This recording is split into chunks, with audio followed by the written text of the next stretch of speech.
देखिए, ये बात किसी एक व्यक्ति, एक संस्था की नहीं है।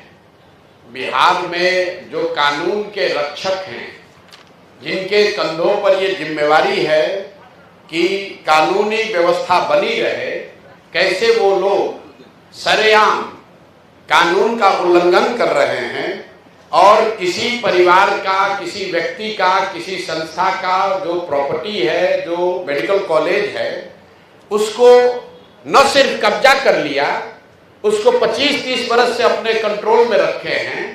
और ये उस दल के अध्यक्ष हैं जो चाल चरित्र चेहरा की बात करता है। ये वो दिलीप जायसवाल हैं जो बीजेपी के अध्यक्ष हैं और साथ ही राबड़ी देवी के मुंह बोले भाई भी हैं। ध्यान रखिए, ये कब्जा इसलिए नहीं किए हैं कि ये बीजेपी के अध्यक्ष हैं। ये कब्जा इसलिए कर पाए हैं कि हमाम में सब नंगे हैं। ये सारे नेता एक साथ मिलके, जिसमें राजद के लोग भी शामिल हैं और जिसमें भाजपा के लोग भी शामिल हैं, सुबह शाम राजद का नेतृत्व ये कह रहा है कि हम लोग भाजपा से लड़ाई लड़ रहे हैं और भाजपा का अध्यक्ष, राज्य का अध्यक्ष, उसने एक सिखों के कॉलेज को जबरदस्ती कब्जा किया हुआ है। उसको राजद की इतनी बड़ी नेत्री राबड़ी देवी कह रही कि मेरा मुंह बोला भाई है और उनके मुख्यमंत्री रहते हुए ये कब्जा हुआ है और उसके बाद लगातार ये कब्जा बना हुआ है। तो ये दिखाता है कि भाजपा, राजद, जदयू, ये सब when it comes to personal profiteering, व्यक्तिगत लाभ की जहां बात आती है तो ये सब लोग आपस में मिल जाते हैं। आपने सरदार मौलेश्वर सिंह के बच्चों से सुना, लीगल स्थिति आपने सुनी।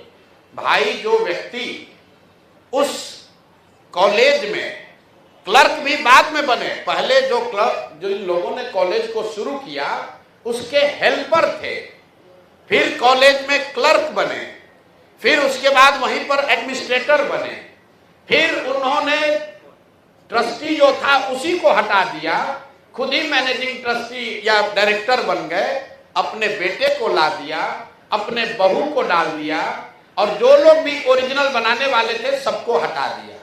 उन्होंने जो किया ये तो बहुत गंभीर विषय है, लेकिन आपके हमारे लिए गंभीर विषय ये है कि बिहार में 25 साल से ये चीज चल रहा है, आज तक न किसी ने आवाज उठाई, न उन पर कोई कार्रवाई हुई, न उस आदमी को कोई डर है, बल्कि वो आदमी क्लर्क से बढ़ते बढ़ते अब भाजपा का यहाँ का अध्यक्ष बन गया है।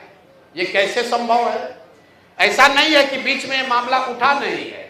एक व्यक्ति राजेश शाह की इसमें संदिग्ध हत्या भी हुई है, उस पर केस भी हुआ है। उस परिवार के लोग मुख्यमंत्री के दरबार में नीतीश कुमार से आकर मिले हैं। नीतीश कुमार ने उस पर जांच की बात कही है और जिस एसपी ने साहब को, ये दिलीप जायसवाल को क्लीन चिट दिया है, अपेरेंटली उन्हीं की पत्नी के बारे में कहा जा रहा है कि उसको मेडिकल कॉलेज में एडमिशन देके उनको MBBS कराया गया है। तो ये जो पूरा मॉडल है कि इस कॉलेज का इस्तेमाल राजनीतिक लाभ और पैट्रोनेज के लिए खुलेआम 25 साल से किया जा रहा है।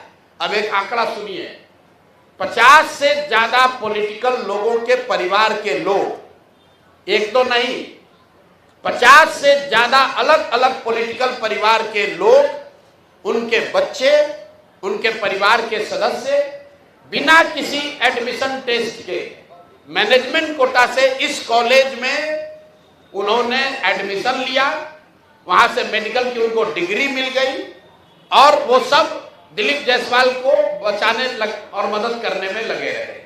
जब भी पिछले 25 वर्ष में दिलीप जायसवाल को कोई परेशानी हुई, जिससे भी परेशानी हुई, उस व्यक्ति को, वो चाहे राजनीतिक नेता था या पत्रकार था, पुलिस वाला था, जुडिशरी का था, या तो उसको पैसे और बल से दबाया गया, अगर नहीं हुआ तो उसके परिवार में किसी आदमी को मेडिकल में सीट देकर इस आदमी ने मैनेज किया।